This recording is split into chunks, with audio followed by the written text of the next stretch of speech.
Hello everyone, welcome back to the site of resonance. In the previous class, we have studied about Archimedes' principle and the concept of buoyancy and buoyant force.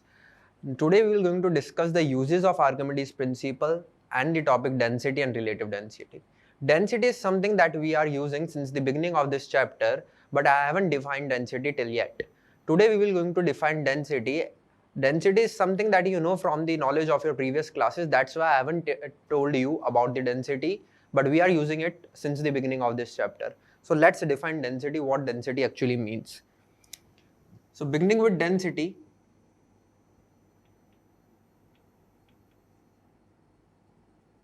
see, density is represented by a sign rho. This is the sign of rho, and we represent density by this sign. We know that we are using density from so long. Density is mass per unit volume. Density is mass per unit volume. So the formula of density will going to come out to be mass divided by volume, as it is the mass content of a matter in a unit volume. So density is mass divided by volume. This is the mathematical formula of density, and physical meaning is it is the mass amount of matter contained in a unit volume. So the unit will be kg per meter cube. This unit will be SI unit of density. This is the SI unit of density, that is kg per meter cube. Talking about the CGS unit will going to come out to be gram per centimeter cube. So gram per centimeter cube will be the CGS unit of density. Talking about density of water, we know that density of water is 1000 kg per meter cube, or you can say 1 gram per centimeter cube. You have to remember the density of water because it has a great application in fluid. In each and every question, you are using density of water.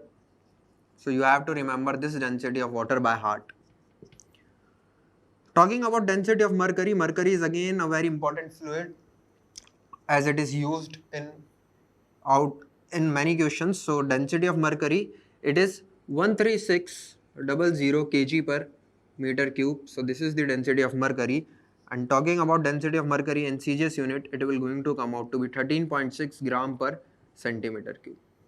You have to remember the density of mercury also. In many questions it is given, but in some questions the density of mercury is not given. So you have to remember that the density of mercury is 13.6 times than the density of water. This was the concept of density. Physical meaning density का आपको पता भी चल गया होगा कि unit volume के अंदर कितना amount of matter, that is the mass present होता है, उसको हम क्या बोलते हैं, डेंसिटी बोलते हैं. अगर डेंसिटी ज्यादा है तो एक यूनिट वॉल्यूम के अंदर मास कंटेंट ज्यादा है, और अगर डेंसिटी कम है तो यूनिट वॉल्यूम के अंदर मास कंटेंट कम है. डेंसिटी को आप ऐसे भी फील कर सकते हो कि अगर यूनिट वॉल्यूम के अंदर सारे मॉलिक्यूल्स बहुत पास पास हैं तो उसका मास ज्यादा होगा तो वो डेंस होगा, और मॉलिक्यूल्स दूर दूर हैं तो उसका मास कम होगा तो वो लेस डेंस होगा. Moving to the next topic, that is relative density. Let us see relative density also.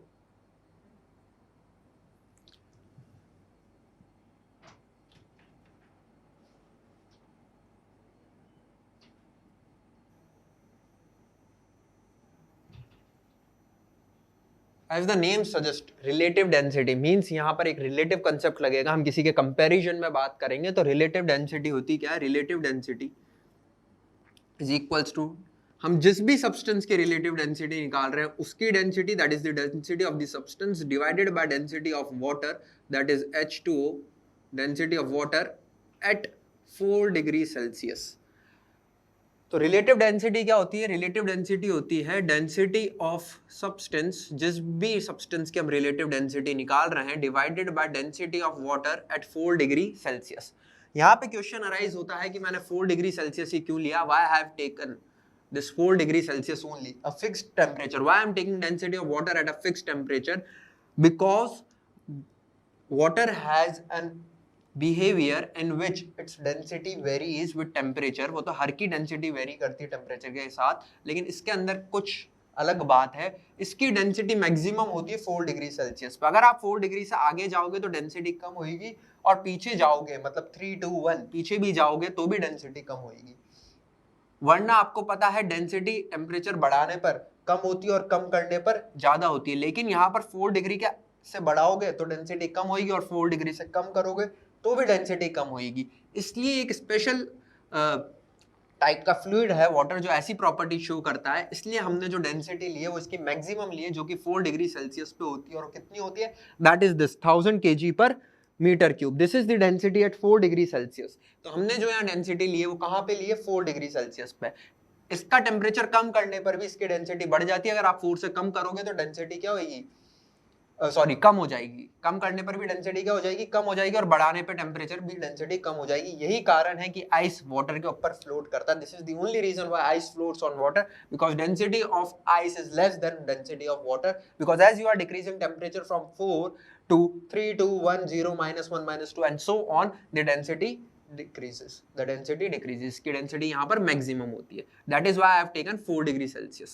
So relative density is density of substance divided by density of water at 4 degree Celsius. इसकी कोई unit नहीं है. It is a unitless quantity. आप देख भी सकते हैं यहाँ भी डेंसिटी, यहाँ भी डेंसिटी, केजी पर मीटर क्यूब, केजी पर मीटर क्यूब दोनों कैंसिल हो जाएंगे. तो ये कैसी क्वांटिटी आएगी? It is a unitless quantity. तो हमारे पास जो रिलेटिव डेंसिटी है वो यूनिटलेस क्वांटिटी है. ये यूनिटलेस क्वांटिटी है और रिलेटिव डेंसिटी को ही हम स्पेसिफिक ग्रेविटी भी बोलते हैं. तो it is also known as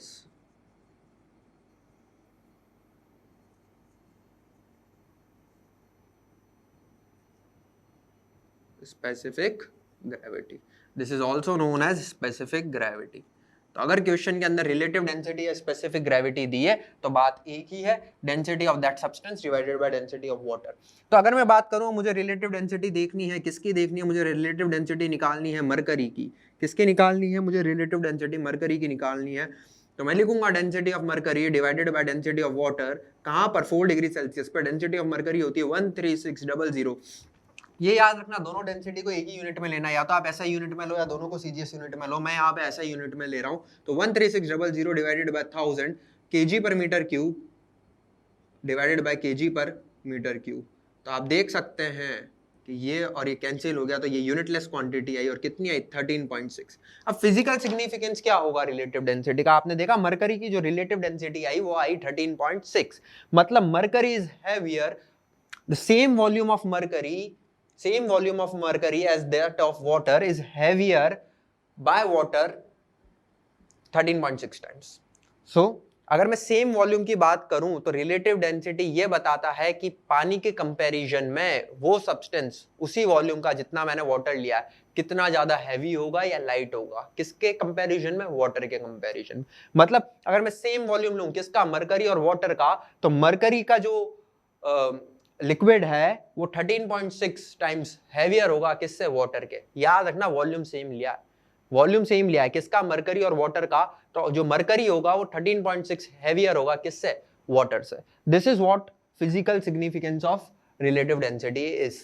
relative density का यही फिजिकल सिग्निफिकेंस होता है. सेम वॉल्यूम वाटर के कंपैरिजन में किसी भी लिक्विड कितना ज्यादा हैवी होगा सेम वॉल्यूम का, ये रिलेटिव डेंसिटी शो करती है. So this was relative density. Now let us see some uses of Archimedes principle.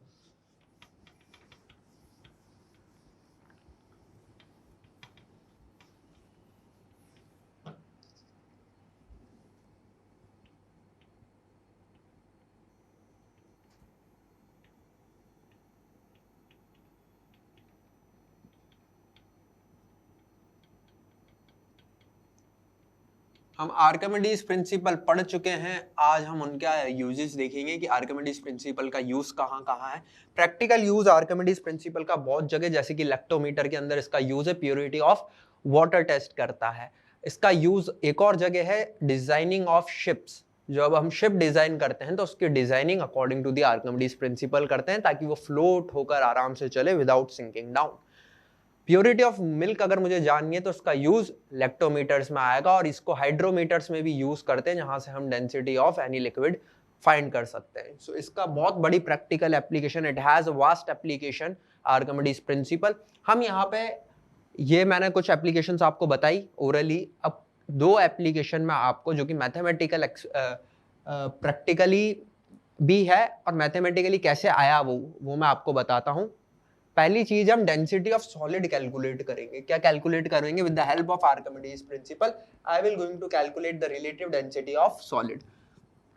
तो कोई भी एक सॉलिड है जिसकी मुझे रिलेटिव डेंसिटी निकालनी है. मैंने सॉलिड को एस से एस सबस्क्रिप्ट से रिप्रेजेंट कर रहा हूं। तो रिलेटिव डेंसिटी ऑफ सॉलिड क्या होगी? Density of solid upon density of water, यही होगी रिलेटिव डेंसिटी। मुझे रिलेटिव डेंसिटी निकालनी है, प्रैक्टिकली निकालूंगा, मैथमेटिकली मैं आपको अभी शो कर रहा हूं कि कैसे निकलेगी प्रैक्टिकली। क्या? Relative density of solid Archimedes principal के हेल्प से। तो रिलेटिव डेंसिटी ऑफ सॉलिड को मैं लिख सकता हूं density of solid upon density of water.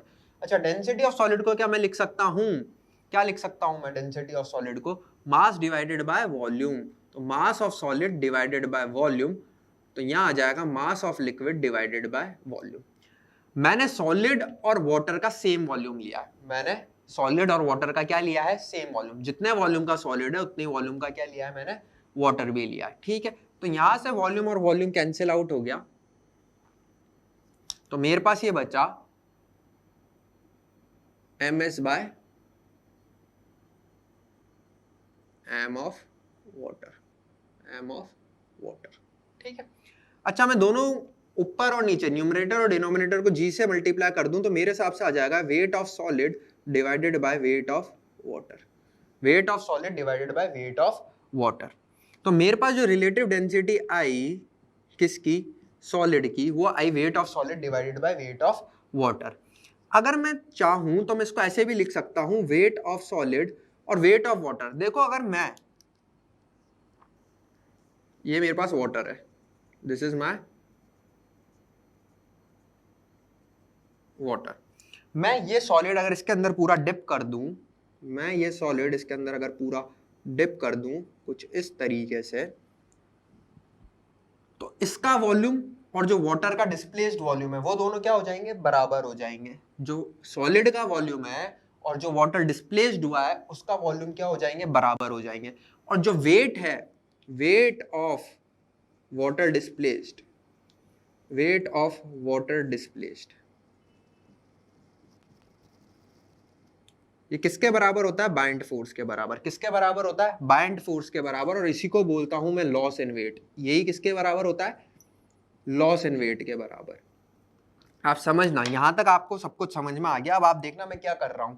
मैंने इस सॉलिड को, जो मैंने सॉलिड ब्लॉक लिया था, इसको वाटर के अंदर डिप कर दिया पूरा। तो जितना वॉल्यूम इस सॉलिड ब्लॉक का था उतना ही इसने क्या करा? वाटर को डिस्प्लेस करा।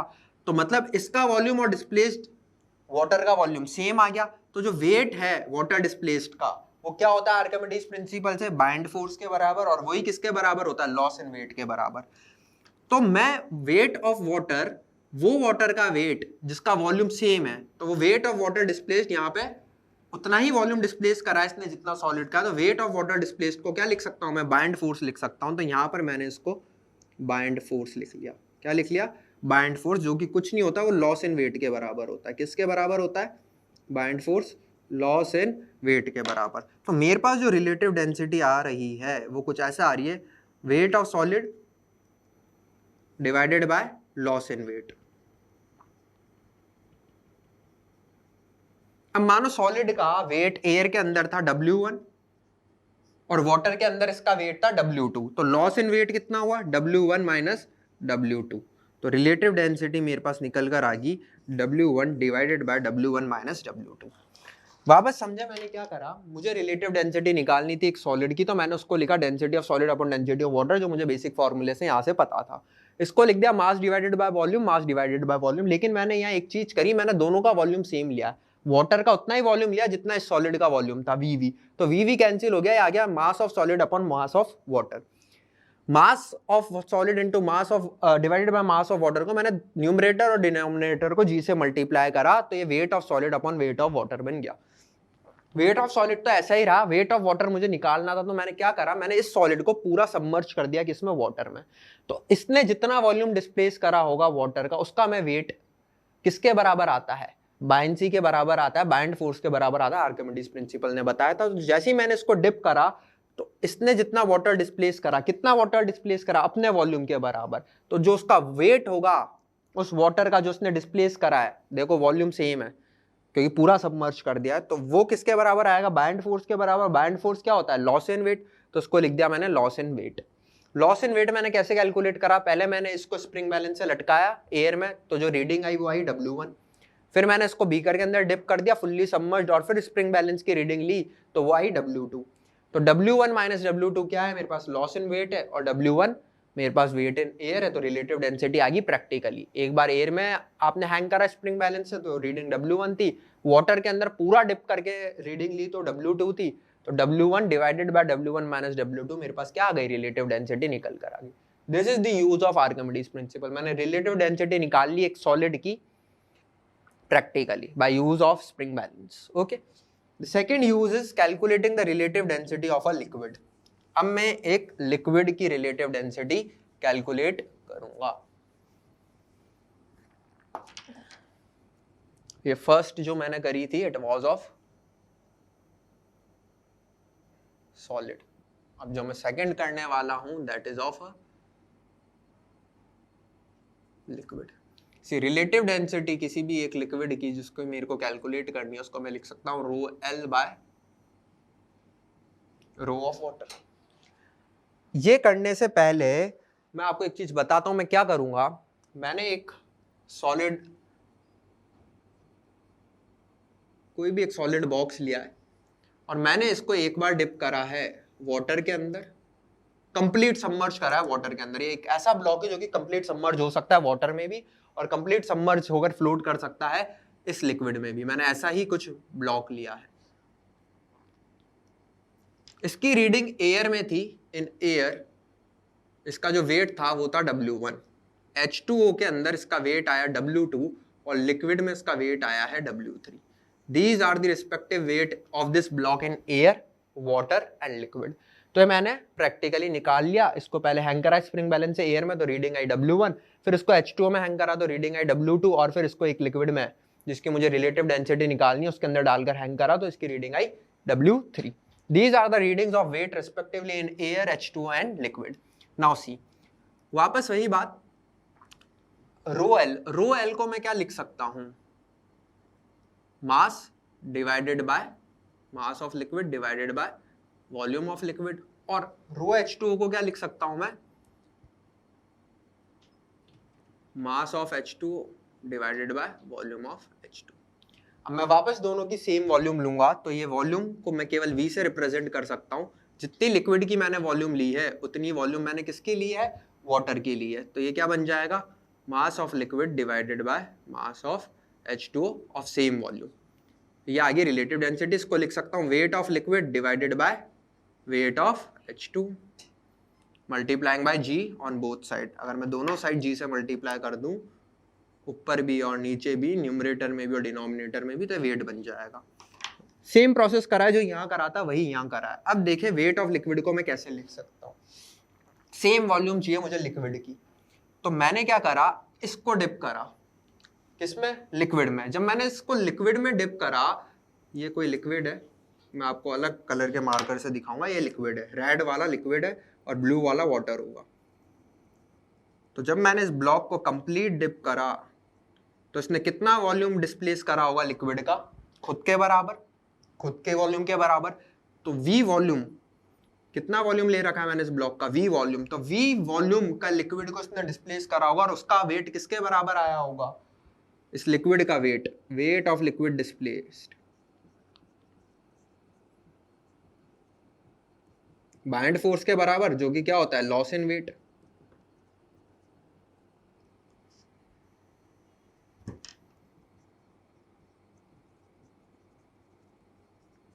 तो यहां से मेरे पास जो वेट ऑफ लिक्विड डिस्प्लेस्ड है, मतलब V वॉल्यूम के लिक्विड का वेट डिस्प्लेस्ड, वो लॉस इन वेट के बराबर है। और लॉस इन वेट कितना होगा, W1 minus W3। W1 air में था, लिक्विड में W3 हो गया, तो लॉस कितने का हुआ, W1 माइनस W3 का मेरे पास लॉस है, डिवाइड H2O। तो सेम अब मैं इसको किस में डिप करूंगा, मैं इसको डिप करूंगा वाटर के अंदर। This is water. और जैसे ही मैं इसको वाटर के अंदर डिप करूंगा, और फिर रीडिंग ली थी, मैंने आपको बताया था, मैंने रीडिंग एक बार लिक्विड में ली है और एक बार वाटर में ली है। तो जो रीडिंग आएगी दैट इज W2। तो इस पे bind force, weight of water displaced, कितना वाटर डिस्प्लेस्ड करा, इसके खुद के वॉल्यूम के बराबर जो V है, देखो दोनों में V आ गया। जो मैंने यहाँ वेट कैलकुलेट करा है लॉस इन वेट के बराबर, वेट ऑफ लिक्विड, कितने लिक्विड का वेट है, V वॉल्यूम के, और यहाँ भी V वॉल्यूम के वाटर का वेट कितना आएगा, loss in weight in water. तो loss in weight in water कितना आ जाएगा मेरे पास, W1 minus W2।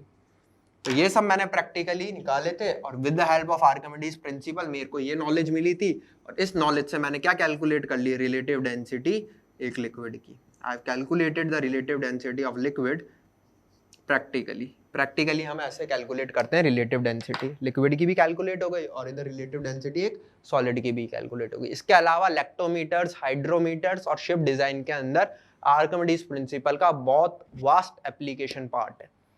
So thank you for today. We will going to continue the laws of flotation in our next lecture. Thank you very much.